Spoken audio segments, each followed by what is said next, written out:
என் பையன் வந்து எக்ஸாமுக்கு முன்னாலே என்கிட்ட கேட்டான், இதே போல் மார்க் வாங்கினா விஜய் அண்ணாவை போய் பார்க்க முடியுமா அப்படின்னு. நீ கண்டிப்பாக மார்க் வாங்கப்பா, கண்டிப்பாக அவங்க கூப்பிடுவாங்க அப்படின்னு சொல்லி சொன்னேன். 10th ஸ்கூல் 3rd வந்தான். அப்போ அவனுக்கு வாய்ப்பு இல்லை. இந்த வாட்டி அவன் வந்து ஸ்கூல் ஃபஸ்ட்டு வந்தான். அதனால் அவங்க கட்சி ஆஃபீஸ்லேருந்து ஃபோன் வந்துச்சு. அவங்க ஹரிங்கிறவர் ஃபோன் பண்ணாங்க, அப்புறம் பிரபஞ்சன் ஃபோன் பண்ணாங்க, இதே போல் கூப்பிட்டாங்கன்னு. அவனுக்கு ரொம்ப ரொம்ப சந்தோஷமாகிடுச்சு. அப்புறம் நாங்கள் எல்லாம் ரெடியாகி அங்கே வந்தோம். எப்படி ஒரு கட்சி விழா எப்படி நடக்க போகுதுன்னு எங்களுக்கு தெரியாமல் வந்தோம். அப்போ வந்து இந்த மாவட்ட செயலாளர் அப்போ தான் நேற்று நைட்டு தான் பார்த்தோம். அவங்க கோபி அப்படின்னு சொல்லி சொன்னாங்க. எந்த ஒரு ஆர்ப்பாட்டமும் இல்லாமல் அழகாக டீசெண்டாக கரெக்டாக ஒரு சேஃபாக மக்களை வந்து எங்களை வந்து கொண்டுட்டு வந்து ஒரு மண்டபத்தில் வச்சு அழகாக கொண்டு வந்தாங்க. மற்ற இது மாதிரி இல்லாமல் எங்கள் குடும்ப விழா மாதிரி இது இருந்துச்சு. ஒரு கட்சி விழா மாதிரி இல்லாமல் ஒரு குடும்ப விழா மாதிரி இருந்துச்சு. அதனால் வந்து அவங்க எல்லாருக்கும் நன்றி சொல்லிக்கிறேன். ரெண்டாவது, நம்ம ஒரு பஸ்லேயோ ட்ரெயின்லேயோ ஏறினாக்கா 1 மணி நேரத்தில் போய் ஊர் போய் சேர்கிற இடத்துல ஒரு 10 நிமிஷம் நிற்போம்.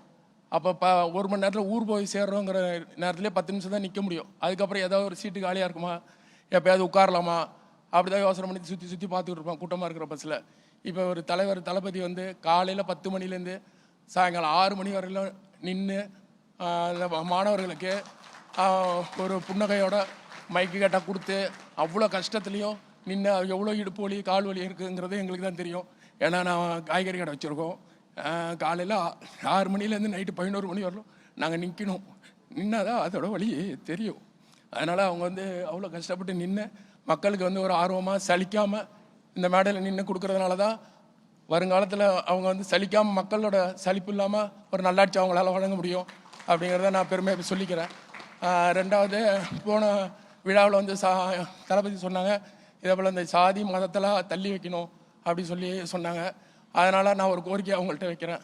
எந்த சூழ்நிலையிலையும் மதவாத கட்சியும் கூட நீங்கள் கூட்டணி வைக்கக்கூடாதுங்கிறது என்னோடய அன்பான வேண்டுகோள். ஏன்னா இங்கே வந்து கிறிஸ்டின், முஸ்லீம், இந்துக்கள் எல்லாருமே ஒத்துமையாக இருக்கிறாங்க.